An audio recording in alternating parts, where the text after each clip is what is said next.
The morning New Jersey sky threatened rain, but Robert Kane never carried an umbrella. At 42, the tech mogul with a net worth exceeding $30 billion believed that weather, like people, should conform to his will, not the other way around. "Move the Singapore meeting to Thursday," Robert barked into his phone while striding across the busy street in downtown Newark against the light. Cars screeched to a halt. Their drivers knew better than to honk at the tall figure, in the impeccably tailored Tom Ford suit, whose glacial blue eyes had been known to freeze junior executives with a single glance. "But sir," his assistant Charlotte's voice quavered through the earpiece, "Thursday is the quarterly board meeting that you specifically—" "Then move the board meeting," he interrupted, not breaking stride. "Tell them we've had a breakthrough with the AI interface. They'll wait." It wasn't true, but it didn't matter. The Kane Technology Board would reschedule if he told them to, and the Singapore investors would consider it an honor to accommodate his calendar. That was the power of being Robert Kane. Time itself bent to his convenience. A woman's voice cut through his thoughts. "Move and you're dead." Robert looked up, startled. A brunette was pointing what appeared to be a gun at a stammering street vendor. His security detail was 3 paces behind him. Too far. Then the woman spun around, lowering what Robert now saw was a vintage film camera, and backed directly into his path. They collided outside Jersey's Best Burgers, sending a loaded cheeseburger flying onto his $12,000 suit, special sauce splattering across the pristine fabric. "Oh my God." She turned, horror dawning on her face as she took in his expensive attire and the greasy stains spreading across it. "I'm filming a scene. I didn't see you. I'm so sorry." Robert stood perfectly still, watching the sauce drip onto his Italian leather shoes. The small crowd of onlookers went silent. Everyone in the area knew what happened when someone crossed Robert Kane. Companies were dismantled. Careers evaporated. Lives were ruined. "Do you have any idea," he said, his voice dangerously soft, "what you've just done?" The woman, early 30s, wearing jeans and a weathered leather jacket, didn't cower as expected. Instead, she looked directly into his eyes, a spark of defiance visible despite her evident mortification. "Ruined a suit that probably costs more than my annual rent?" she replied, fumbling in her bag for napkins. "I said I'm sorry. It was an accident." A strange silence fell. Charlotte, still on the line, gasped audibly. Nobody spoke to Robert Kane. That way. Nobody. Yet something unexpected happened. The corner of Robert's mouth twitched, not in anger, but with something that resembled amusement. "You're making it worse," he said, as she dabbed ineffectually at his jacket.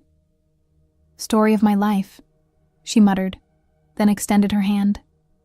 "I'm Lisa Chen, struggling indie filmmaker, and now, apparently, your dry cleaner's new best friend." Robert looked at her outstretched hand, then back at her face. Warm brown eyes, no makeup, a small scar above her right eyebrow. Something about her struck him as authentic in a way the people in his world rarely were. Against all reason, he took her hand. "Robert Kane." "Oh, I know who you are," Lisa replied, withdrawing her hand quickly. "Your company bought the building where my studio was and turned it into luxury condos last year. 60 artists displaced, overnight." The amusement vanished from Robert's face. "Business is business, and burger sauce is burger sauce," she retorted, gesturing to his stained suit. "Looks like we're even." With that, she turned and walked away, leaving Robert Kane, a man unaccustomed to being walked away from, staring after her with an unfamiliar feeling blooming in his chest. It felt suspiciously like interest. Robert Kane wasn't a man who dwelled on chance encounters. He'd built his empire by focusing ruthlessly forward, never looking back. Yet 3 days after the burger incident, he found himself staring out the floor-to-ceiling windows of his penthouse office in downtown Newark, absently touching the spot on his now clean suit where Lisa Chen had left her mark. "Sir," Charlotte stood at the door, tablet in hand. The legal team just sent over the contracts for the waterfront development project. They need your signature. Robert nodded without turning. The waterfront project was his company's most ambitious undertaking yet, transforming 20 blocks of neglected Jersey shoreline into gleaming residential towers, upscale retail, and a tech campus that would turn Newark into the Silicon Valley of the East, as the press releases proclaimed. "Did you find her?" he asked abruptly. Charlotte didn't need to ask who. She'd spent the past 2 days tracking down the filmmaker who dared to speak to her boss as an equal. "Yes, sir. Lisa Chen, 34. Masters in Film from NYU. Independent documentary. Maker specializing in community displacement due to gentrification. Currently working on a project called The Heart of the City. She was filming at various locations around Newark when you encountered her." "And?" Robert prompted, finally turning from the window. "And she's going to lose her apartment next month. The building was purchased by Horizon Properties. One of our subsidiaries," Robert finished.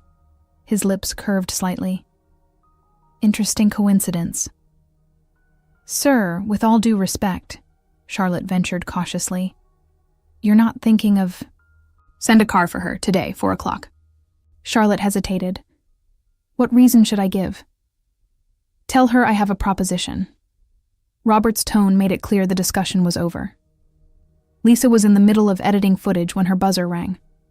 On the small screen of her intercom appeared a uniformed driver. "Miss Chen, Mr. Kane requests your presence. A car is waiting." Lisa stared in disbelief. "You're kidding, right? Tell Mr. Kane I'm busy ruining my back on this futon that'll soon be on the curb, thanks to his company." The driver cleared his throat. "Mr. Kane anticipated your reluctance. He asked me to inform you that this concerns your documentary and your housing situation." 20 minutes later, Lisa found herself ascending in a private elevator to the top floor of the gleaming Kane Tower. She'd thrown on her least wrinkled blouse over her jeans, but refused to be intimidated. This was the man who was systematically erasing everything she loved about her city. When the elevator doors opened, directly into Robert's office, she found him standing at a scale model of the waterfront, moving tiny buildings with his finger. "Enjoying playing God?" she asked by way of greeting. Robert looked up, seemingly unsurprised by her hostility. "I prefer visionary. Gods aren't accountable to shareholders." "Or to the communities they destroy," Lisa added, approaching the model. Despite herself, she was impressed by the detail. "So what's this proposition? And how did you know about my apartment?" "Your building is owned by one of my companies," Robert said matter-of-factly. "As for the proposition," he gestured for her to sit in one of the sleek chairs facing his desk. "I want to hire you." Lisa remained standing. "I don't do corporate videos, if that's what you're asking." "I'm aware," Robert replied, his voice infuriatingly calm. "I watched your documentary on the displacement in Brooklyn. It was unflinching." "You mean it made developers like you look bad?" "It made its point effectively," he countered, surprising her. "Which is why I want you to document the waterfront project. Complete creative control. The good, the bad, the ugly. I want the real story told." Lisa laughed incredulously. "You expect me to believe that you'd fund a documentary that might criticize your crown jewel project? What's the catch?" Robert walked to his desk and picked up a folder.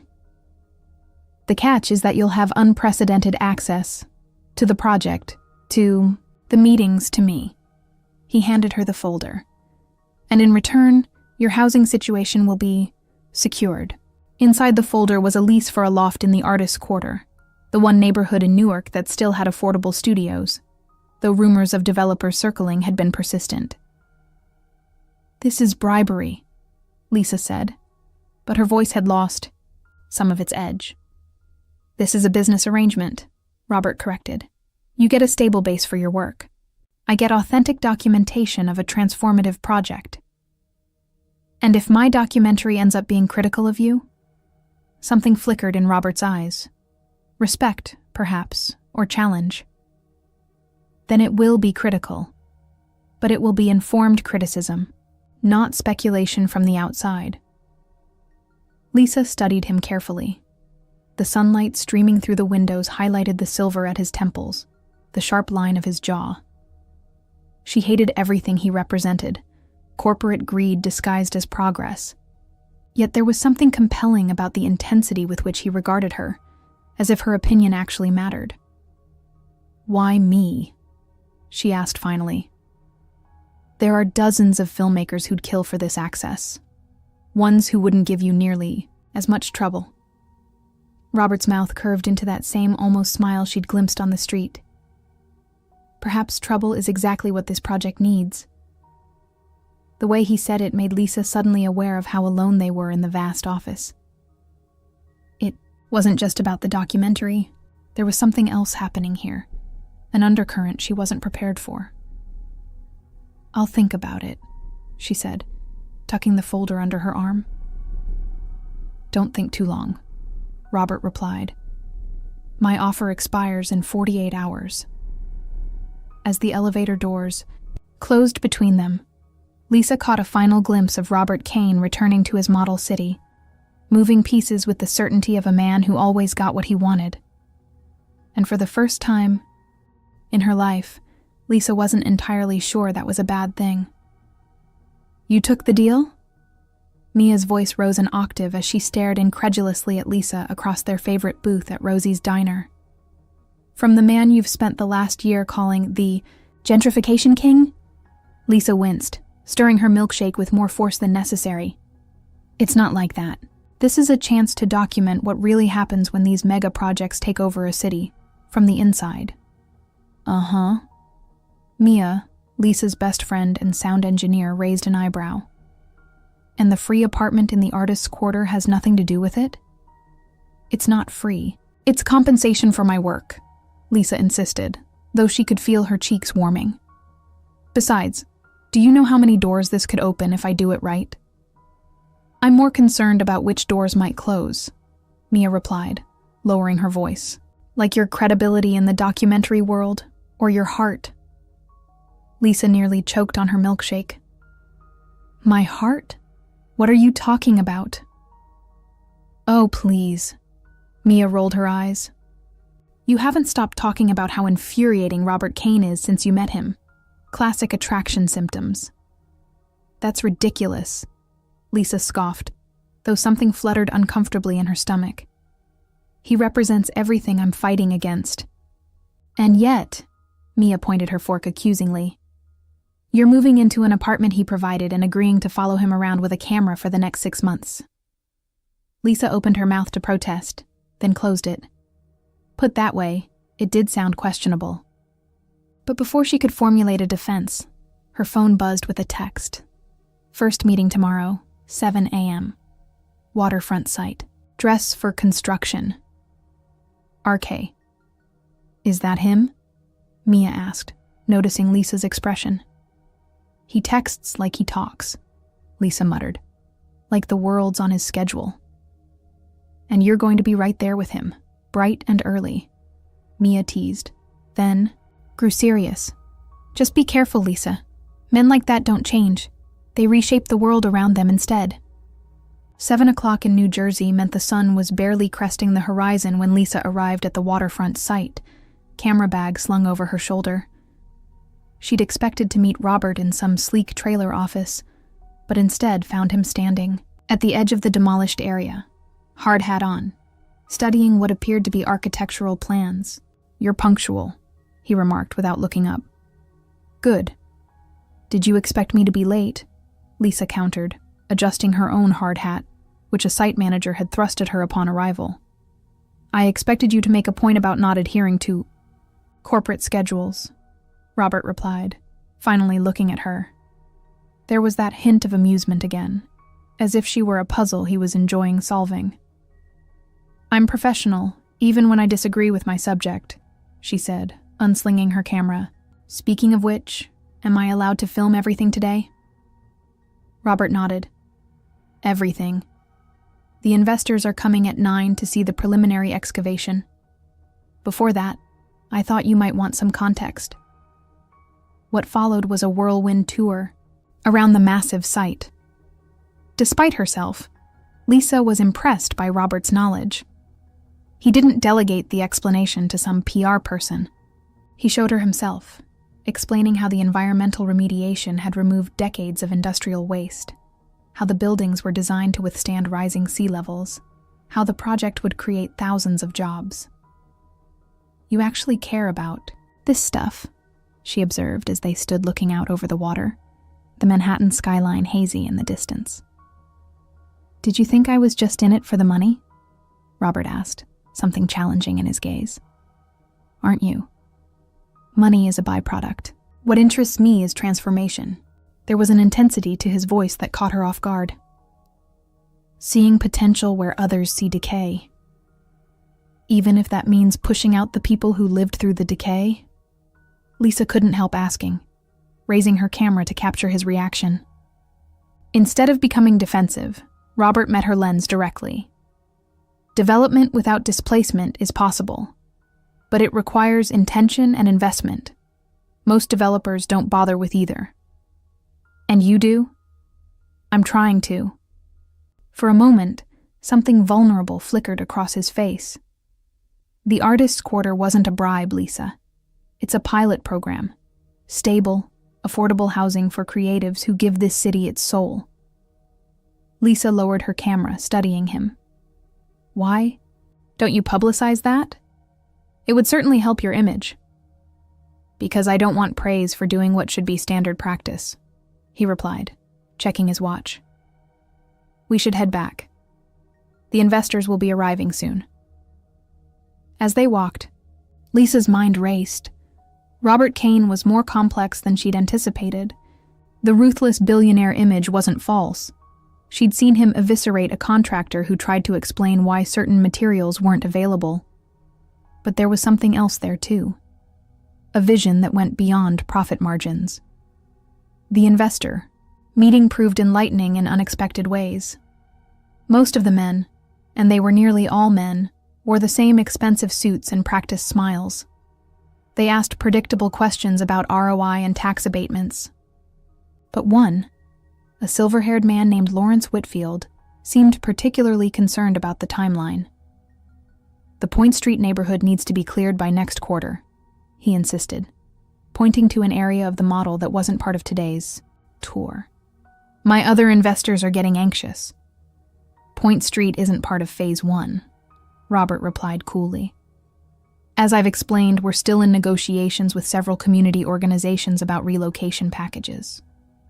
"Negotiations?" Whitfield scoffed. "The zoning board has already approved the plan. Just start the eviction process." Lisa, filming from a few feet away, saw Robert's jaw tighten almost imperceptibly. "That's not how we operate," he said flatly. "The timeline stands as is." The tension in the room was palpable. Whitfield looked like he might argue further, but seemed to think better of it with Lisa's camera trained on the exchange. Later, as the investors filed out toward their waiting cars, Lisa caught Whitfield muttering to a colleague, "Kane's gone soft. All this community consideration bullshit is going to tank the project." When she turned to locate Robert, she found him watching her, his expression unreadable. Had he heard too? Before she could ask, his phone rang, and he stepped away to take the call. By the time he returned, his business mask was firmly back in place. "I have to cut this short. Emergency at the office." "Of course," Lisa nodded, trying to hide her disappointment. "I got some good footage." "I'm sure you did." Something in his tone made her wonder exactly what he thought she'd captured. "Dinner tomorrow, to discuss your initial impressions?" It wasn't a question so much as an assumption. The old Lisa would have pushed back against his presumption. Instead, she heard herself saying, "I'll bring my notes." As she watched his sleek car pull away, Lisa realized with a sinking feeling that Mia might be right. She was in dangerous territory, and not just professionally. Robert Kane was nothing like she'd expected, and that made him infinitely more dangerous to her carefully constructed worldview, and possibly to her heart. "This isn't a good idea," Lisa muttered to herself as she surveyed her reflection in the restaurant bathroom mirror. She'd told herself that meeting Robert for dinner was strictly professional, a chance to discuss the documentary footage and clarify her vision. So why had she spent 45 minutes choosing her outfit and redoing her hair? The answer was, sitting at a corner table in Luciana's, Newark's most exclusive Italian restaurant, scanning documents on his tablet with the same intensity he applied to everything. Robert hadn't noticed her return from the restroom yet, giving Lisa a moment to observe him unguarded. His brow furrowed slightly in concentration, his fingers occasionally tapping the screen in apparent disagreement with whatever he was reading. "Bad news?" she asked, sliding back into her seat. Robert looked up, his features instantly rearranging into something less revealing. "Nothing unexpected. Lawrence Whitfield is pushing back on the community benefits package for Point Street. The investor who wanted you to start evictions immediately," Lisa recalled. "He seems charming." A ghost of a smile touched Robert's lips. "He represents a certain approach to development, one that used to be the only approach. And yours is different?"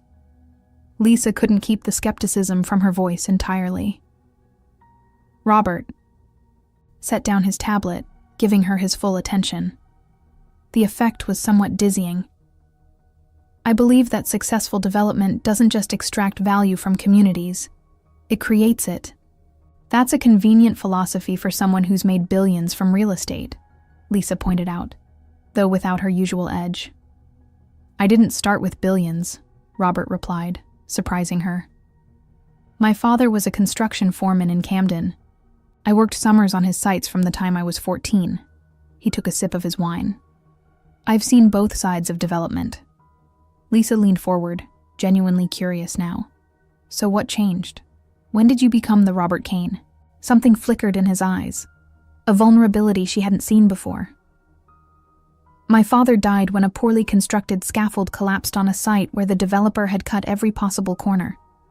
I was 24, just out of business school." His voice remained steady, but Lisa could sense the controlled emotion beneath it. "I decided then that if I ever had the power to shape how buildings were made, I would do it differently." "I'm sorry about your father," Lisa said softly, resting, her hand briefly on his before realizing what she was doing and pulling back. "It was a long time ago," Robert replied, though his eyes lingered on where her hand had been. "But it informs everything I do, including Point Street." "What's special about Point Street?" Lisa asked. "It's the neighborhood where I grew up," he said simply. "Whitfield and his investors want to level it completely. I'm trying to transform it while preserving its character." The waiter arrived with their entrees, momentarily breaking the intensity between them. When he departed, Lisa found herself seeing Robert in an entirely new light. "That's why you hired me, isn't it?" she realized suddenly. "You're hoping my documentary will show what you're trying to do with Point Street, give you leverage against Whitfield." Robert considered her over his plate of ossobuco. "That's part of it," he admitted. "But I also admire your work and your perspective. Even though it's usually critical of men like you. Especially because of that," he countered. "Echo chambers don't create innovation." The conversation flowed more easily after that revelation. They discovered a shared love of classic films and argued good-naturedly about whether Casablanca's ending was romantic or tragic. For precious moments, they weren't billionaire and filmmaker, but simply two people enjoying each other's company. Until Robert's phone buzzed with a message that made him frown deeply. "What is it?" Lisa asked, noticing the sudden tension in his shoulders. "Whitfield isn't waiting for my approval. He's scheduled a press conference tomorrow announcing an accelerated timeline for Point Street." Robert's voice had turned to ice. "Including immediate notices to residents. Can he do that without your consent? I thought you were the primary developer." Kane Enterprises owns 51% of the waterfront project, Robert explained, already texting furiously. But Whitfield represents a consortium that holds 49%. It's complicated. It sounds like he's trying to force your hand, Lisa observed. Robert looked up, his expression grim. This is why I don't usually take on partners. Excuse me, I need to make some calls. While Robert stepped outside, Lisa found herself in an unexpected ethical dilemma. Her filmmaker's instinct recognized that this conflict was documentary gold, exactly the kind of behind-the-scenes power struggle that could make her project compelling.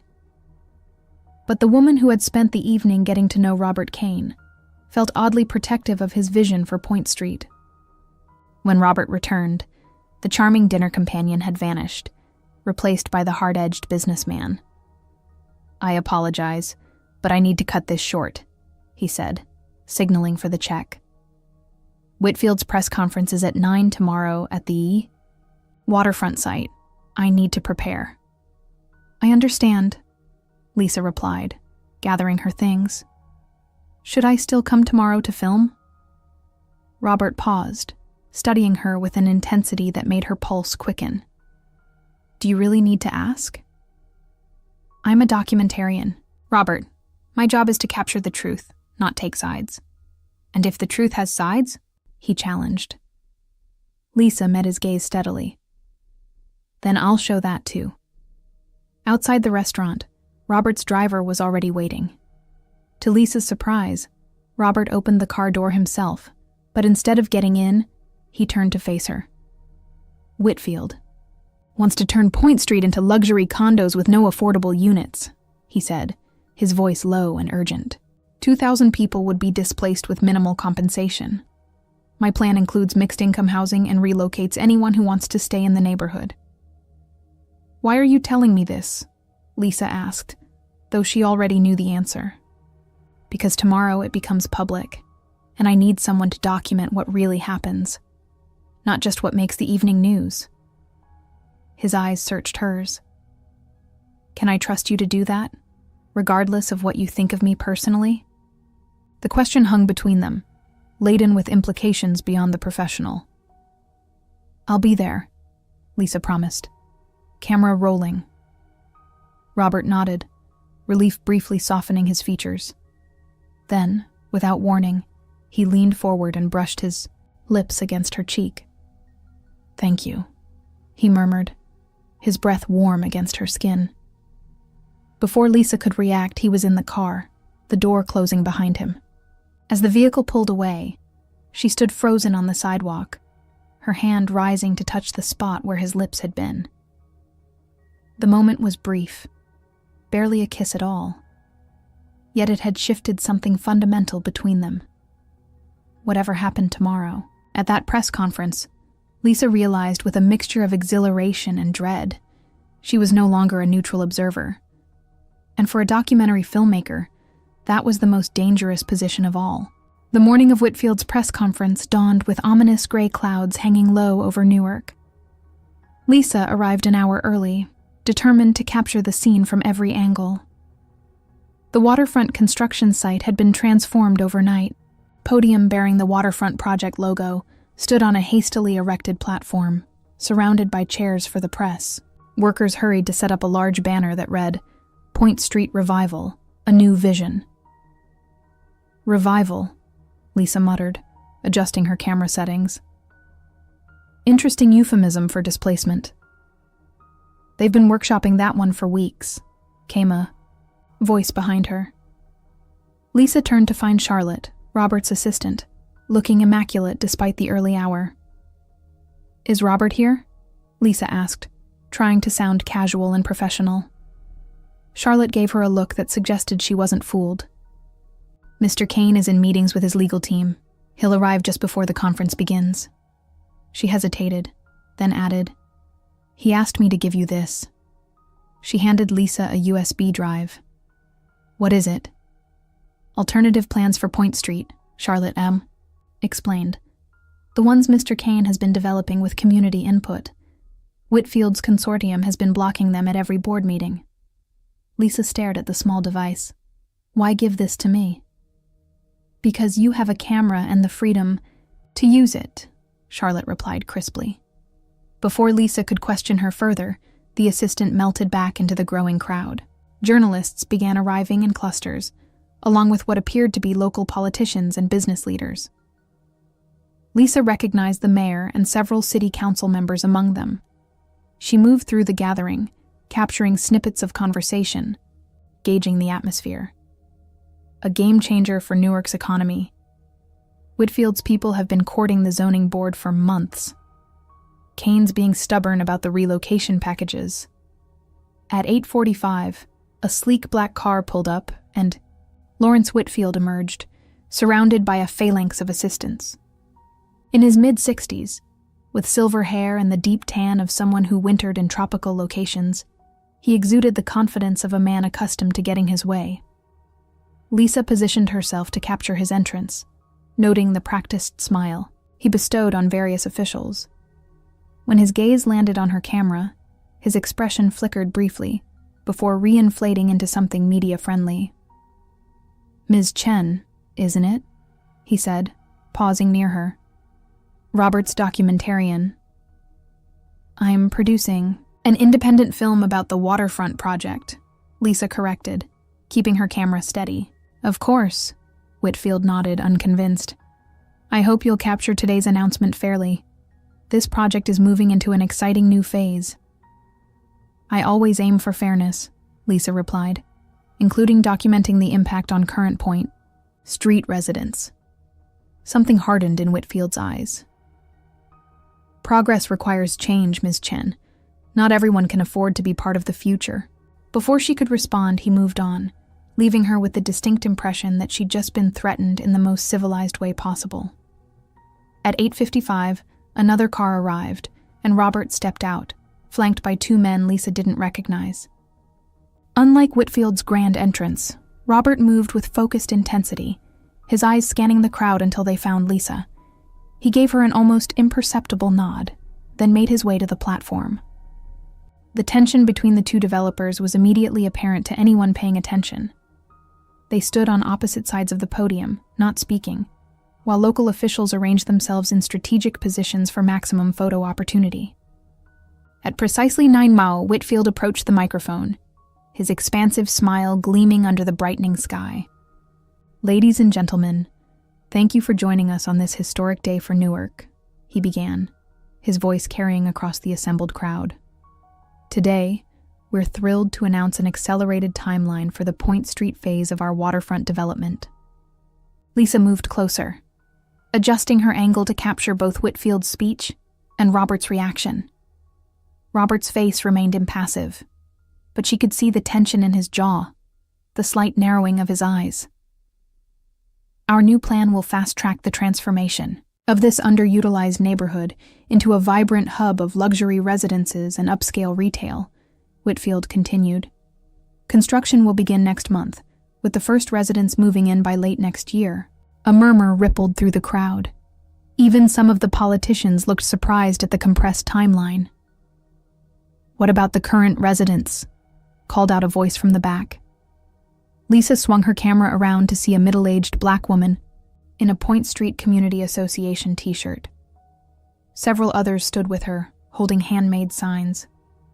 Whitfield's smile dimmed slightly. "We have, of course, developed a comprehensive relocation package." "That's not what we heard," the woman interrupted. "We heard you're offering less than market value for our homes, and nowhere to go in the neighborhood. I assure you, our compensation packages are more than fair," Whitfield countered smoothly. "And while we can't guarantee housing in the new development, there are plenty of affordable options in adjacent areas." "Adjacent areas?" another community member called out. "You mean miles away, from the neighborhoods where our families have lived for generations?" The press conference was rapidly derailing. Whitfield attempted to regain control, signaling to an aide who quickly approached the microphone. "We'll take specific concerns after the formal announcement," the aide said firmly. "Please hold questions." Lisa kept filming, making sure to capture the faces of the community members as well as the increasingly uncomfortable city officials. When she glanced back at Robert, she was surprised to see that he had disappeared from the platform. A moment later, she spotted him, not retreating, but moving purposefully toward the group of Point Street residents. The mayhem on the platform continued, but Lisa trained her camera on Robert as he approached the community members. "Ms. Washington," he greeted the woman who had first spoken. "I'm glad you're here." "Mr. Kane," she acknowledged, her expression guarded. "Your partner over there doesn't seem to be telling the truth about your plans for our homes." "He's not telling you about my plans at all," Robert replied, his voice pitched just loud enough for Lisa's microphone to pick up. "Because they're not the same as his." He withdrew a folder from his suit jacket and handed it to Ms. Washington. "This is the development proposal I've been trying to get approved by the board. 50% of the new units reserved at affordable rates for current residents. Job training programs. Community ownership stakes." Ms. Washington opened the folder, her eyebrows rising as she scanned the contents. "This is nothing like what Mr. Whitfield has been telling us." "I know," Robert said grimly. "That's why I need your help today." Lisa moved closer, captivated by this unexpected turn. Robert Kane, the ruthless billionaire, was aligning himself with the very community members who should have been his adversaries. Ms. Washington studied him carefully. "Why should we trust you? You're still a developer."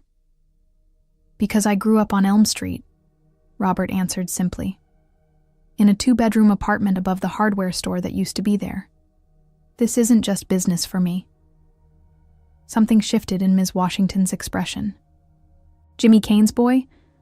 The one who went off to college?" Robert nodded, a flash of surprise crossing his features. "You knew my father?" "Everyone in Point Street knew Jimmy," she said, her voice softening slightly.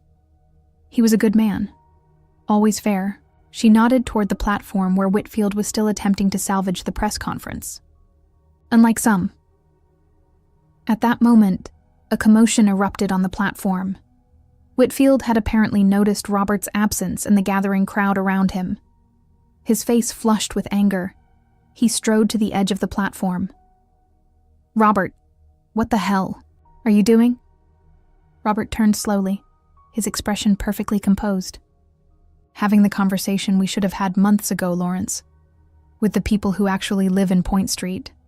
Sensing drama, the press abandoned Whitfield's podium, swarming toward Robert and the community members. Camera flashes erupted around them. "This is highly inappropriate," Whitfield hissed, descending from the platform. "We agreed on the accelerated timeline."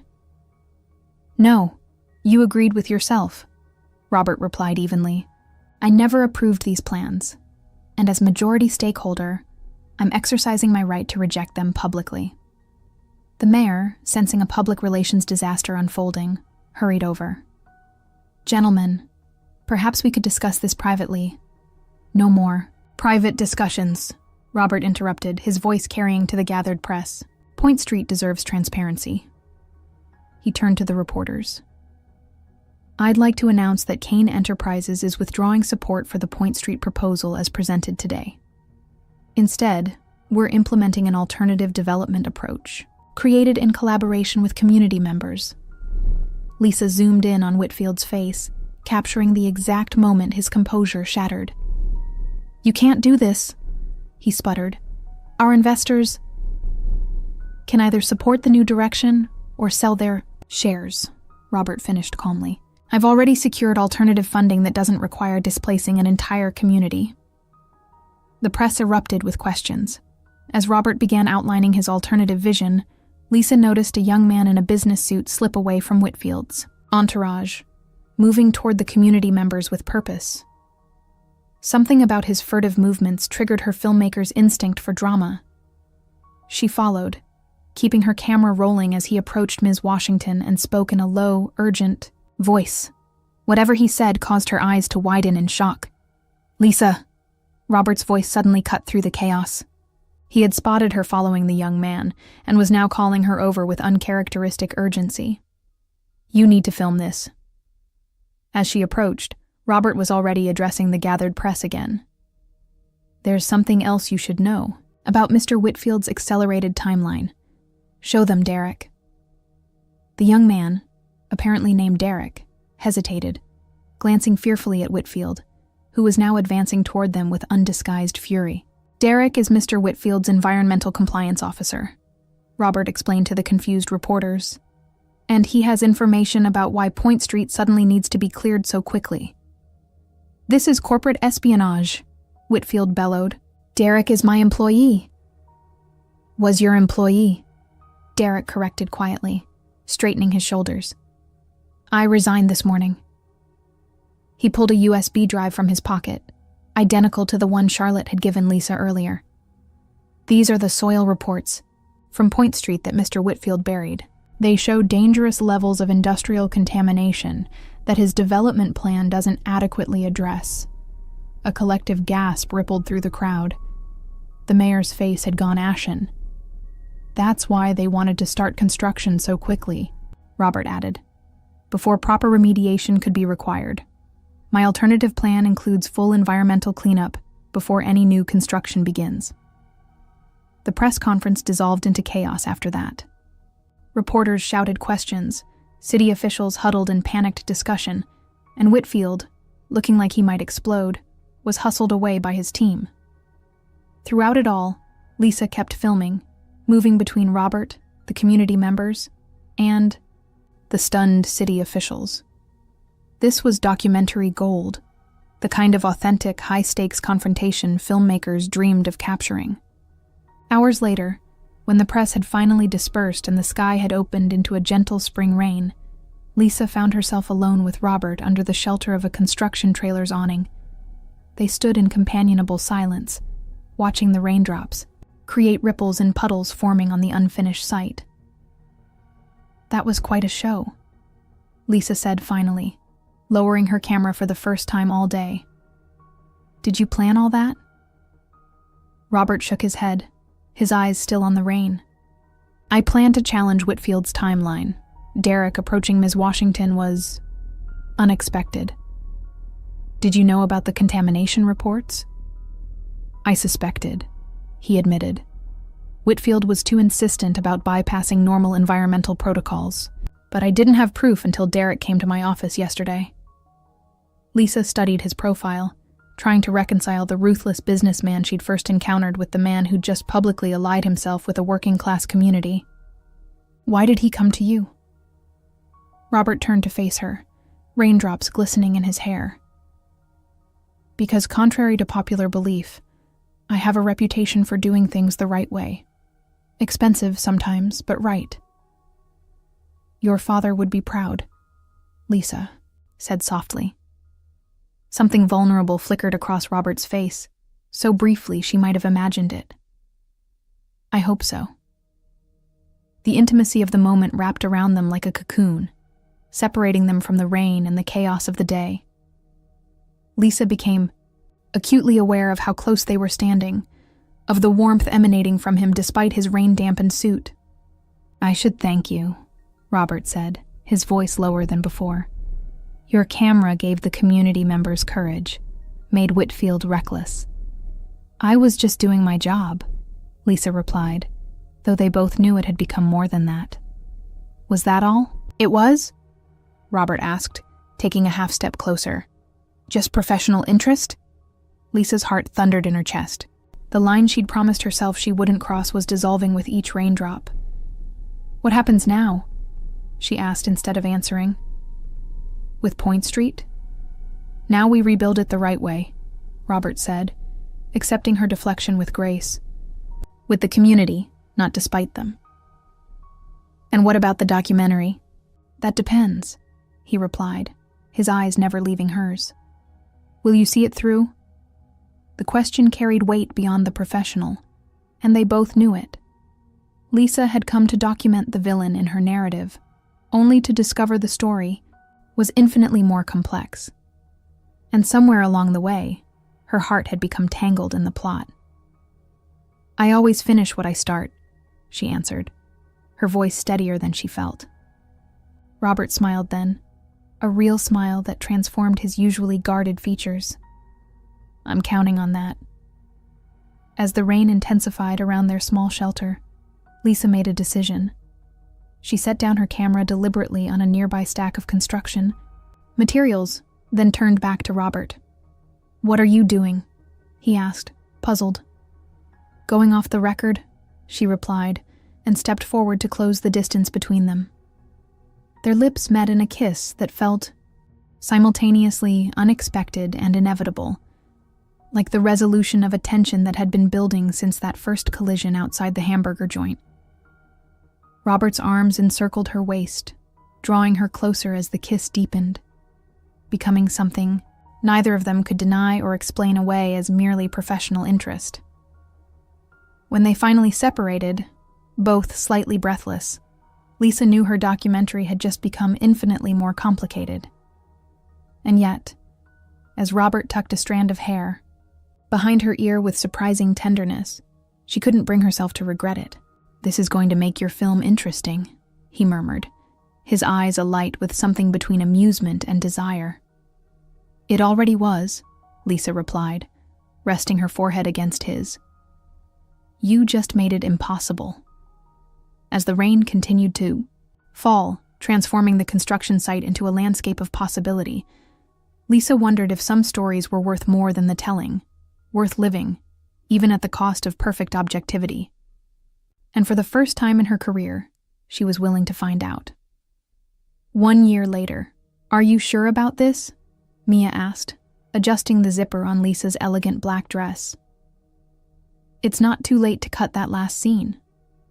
Lisa took a deep breath, examining her reflection in the mirror of the theater's green room. The Newark Independent Film Festival had chosen her documentary, Foundations: The Battle for Point Street, as its opening night feature.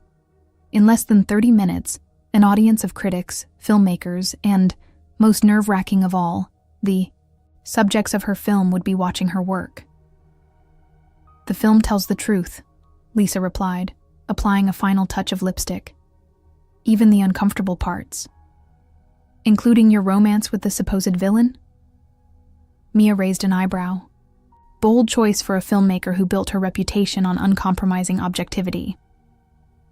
Lisa smiled wryly. "The final cut makes it clear when my perspective shifted. Besides, the story's more compelling this way.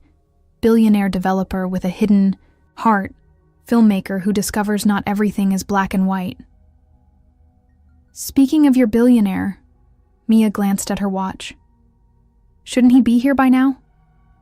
As if on cue, a gentle knock sounded at the door.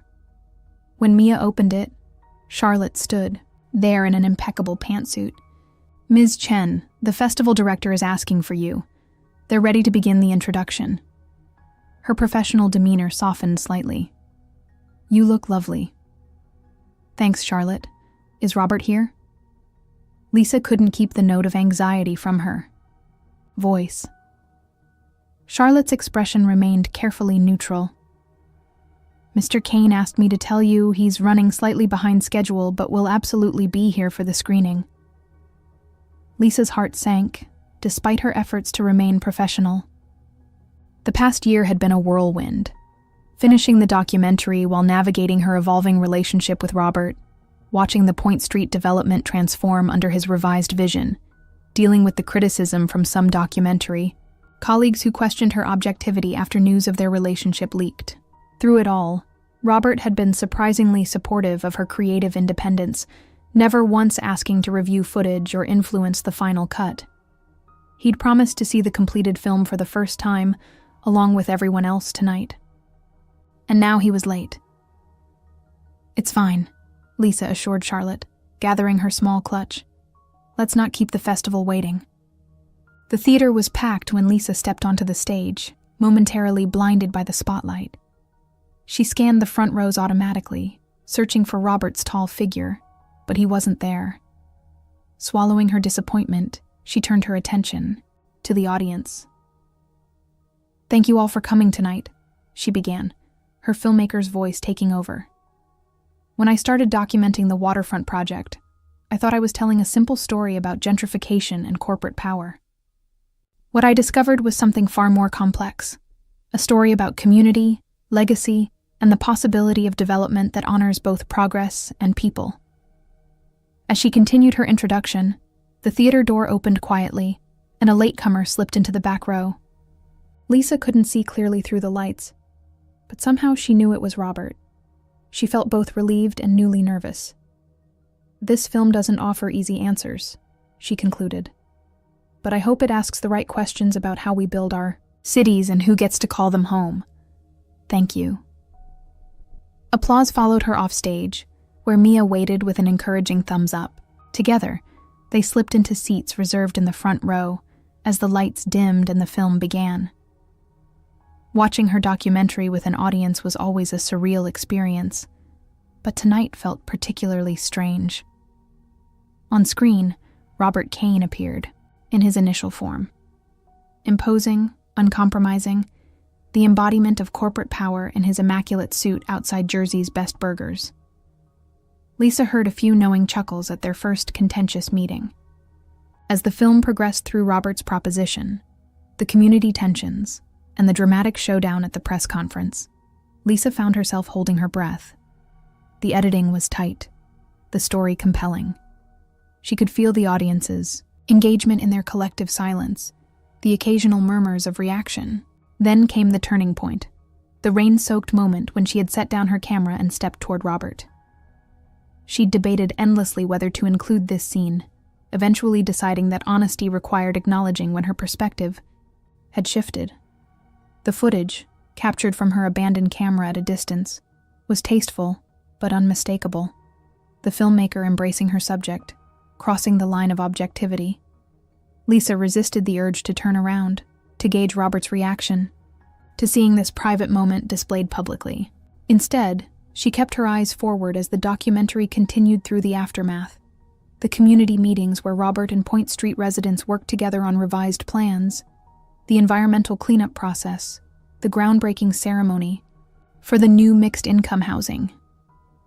The final scene showed a split screen. On one side, the original architectural rendering of Whitfield's luxury-only vision. On the other, the community-influenced design that was now becoming reality. Lisa's narration concluded simply. Sometimes the strongest foundations are built on compromise. When the credits rolled, the theater remained silent for a breathless moment before erupting into applause. The festival director bounded onto the stage, inviting Lisa back up for questions. "We'd also like to welcome the subject of our film," the director announced. "Mr. Robert Kane, would you join us?" Lisa's heart raced as Robert made his way to the stage, looking every bit the powerful CEO in a perfectly tailored suit. His expression revealed nothing as he took a seat beside her, under the bright lights. "Mr. Kane," the director began, "it's unusual for a developer of your stature to allow such unfiltered access to a documentarian, especially one known for being critical of development. What made you take that risk?" Robert leaned toward the microphone. "The best business decisions often involve calculated risks," he said, his voice carrying confidently through the theater. "But in this case, I simply believe the truth would be more compelling than any PR narrative we could craft." "Even when that truth included personal moments?" someone called from the audience. A faint smile touched Robert's lips. "Especially then." "Ms. Chen," another audience member asked, "many critics have questioned whether your relationship with Mr. Kane compromised the film's integrity. How do you respond?" Lisa had anticipated this question, had rehearsed various professional answers, but sitting beside Robert under the lights, she opted for honesty. "When I started this project, I was certain I knew who the heroes and villains were," she said carefully. "The documentary charts not just the Point Street story, but my own journey of discovering that reality rarely fits into such neat categories. I included my personal involvement because it was part of the truth. Viewers can decide for themselves if it invalidates my perspective." "And what about Point Street itself?" a community activist asked. "Is it truly a model for equitable development, or just a one-off concession from a powerful corporation?" Before Lisa could answer, Robert leaned forward. "Point Street isn't a finished story," he said. The real test will be whether the principles we're applying there become standard practice. Kane Enterprises has committed to community involvement in all our future projects, but real change requires more than one company's policies. His gaze met Lisa's briefly, something warm and private passing between them despite the public setting. The questions continued for nearly an hour. Throughout, Robert remained thoughtful and candid, neither defensive about the film's criticisms nor overly self-congratulatory about its praise. When the session finally ended, Lisa felt drained but strangely euphoric. As they made their way, through the crowd receiving congratulations and comments, Robert kept a respectful distance, allowing her this professional moment without inserting himself. It was one of the countless small ways he'd learned to navigate their complicated dynamic over the past year.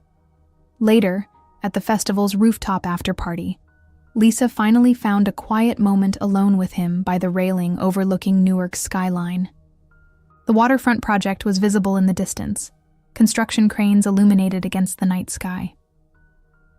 "You were late," she said, accepting the champagne flute he offered. "I had something to finish," Robert replied, his typical intensity softened by something that looked surprisingly like nervousness. "I'm sorry I missed your introduction." "But you saw the whole film?" He nodded, turning to face her fully.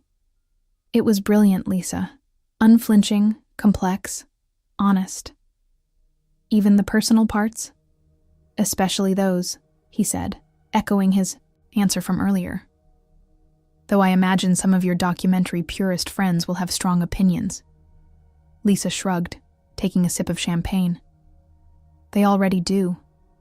Jessica Winters wrote that I've abandoned journalistic integrity for a billionaire." "Boyfriend," Robert winced. "I've cost you professionally." "No," Lisa said firmly. "I made my choices with open eyes.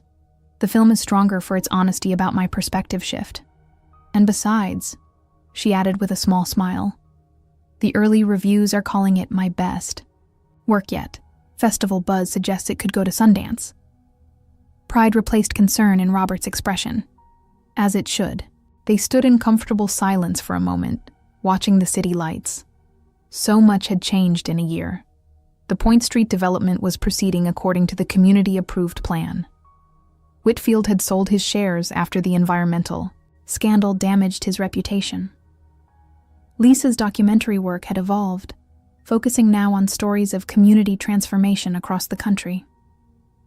"I have something for you," Robert said suddenly, reaching into his jacket pocket. "It's why I was late." He handed her a small black velvet box. Lisa's heart stuttered. "Robert, it's not what you think," he assured her quickly. "Open it." Inside wasn't a ring, but a key. Lisa looked up questioningly. "It's to the new Point Street Community Arts Center," he explained. "The board voted today to name the documentary film studio after you. That space you always talked about wanting to create for young filmmakers from underrepresented communities? It's yours to design, to run however you see fit." Emotion welled in Lisa's throat. Throughout their relationship, Robert had never tried to impress her with expensive gifts or grand gestures. Instead, he'd listened, truly listened, to her passions and values.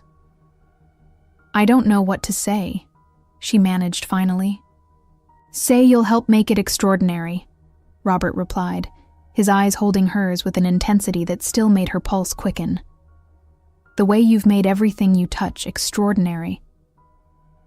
Lisa recognized the moment for what it was. Not just a gift, but a bridge between their worlds. A recognition of her independence, even as they built something together. "On one condition," she said, closing her fingers around the key. "That you stop trying to be perfect." Robert looked genuinely puzzled. "What?" "The community center is wonderful," Lisa explained. "Your work at Point Street has been transformative. But this past year, I've watched you trying to prove something. To me, to yourself, to your father's memory. The ruthless billionaire and the perfect community advocate are both incomplete versions of you. Understanding dawned in Robert's expression. And which version do you want? The real one, Lisa said simply, with all his complexities and contradictions. The man who can be both brilliant and blind, arrogant and vulnerable. She stepped closer, resting her hand against his chest. The man I've come to love. It was the first time she'd said the words aloud. They had danced around the term for months, using phrases like care about and mean to me instead. The effect on Robert was immediate, as if something tightly controlled had finally been released.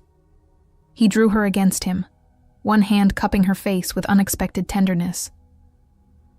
I've loved you since you spilled a hamburger on my $12,000 suit, he confessed, his voice rough with emotion.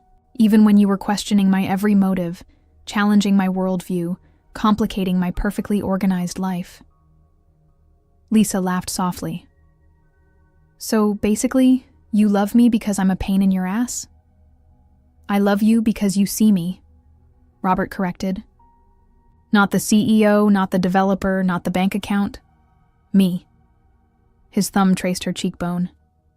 And you make me see things differently too. As their lips met under the Newark sky, with the city they were both helping to reshape spread out below them, Lisa thought about the documentary's final line about foundations built on compromise. But this didn't feel like compromise at all. It felt like expansion, two people bringing their complete selves to create something neither could have built alone. So what's next for the fearless documentarian? Robert asked when they finally pulled apart, his arm still wrapped around her waist. Lisa smiled, resting her head against his shoulder as they turned back to the view. I'm thinking of a new project. Working title, Reconstructions. About what happens after the credits roll. How cities reshape themselves. How people do, too. She looked up at him. Interested in a sequel? Robert's laugh was warm against her hair. With you? Always. As the party continued behind them, they remained at the railing, two unlikely allies who had become so much more, a filmmaker who had found new dimensions to her storytelling, and a developer who had rediscovered the community values of his childhood. Their story, like Point Street itself, was still under construction. But the foundation, they both knew, was unshakable.